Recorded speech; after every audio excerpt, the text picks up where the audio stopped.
ദൈവനാമത്തിന് മഹത്വമുണ്ടായിരിക്കട്ടെ. 130ാമത് മാരാമൺ കൺവെൻഷൻ ആരംഭിക്കാൻ പോകുകയാണ്.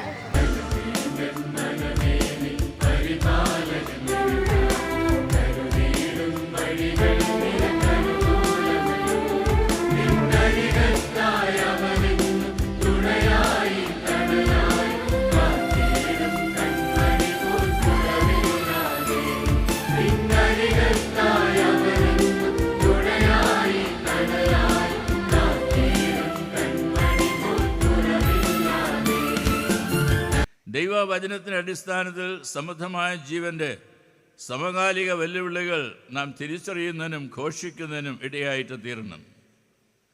സമൃദ്ധമായ ജീവൻ സാധ്യമാക്കുന്നതിന് എല്ലാവർക്കും ആരോഗ്യം ഉറപ്പാക്കുകയും സഭയിലും സമൂഹത്തിലും ജനാധിപത്യ മൂല്യങ്ങൾ സംരക്ഷിക്കപ്പെടുകയും വേണം.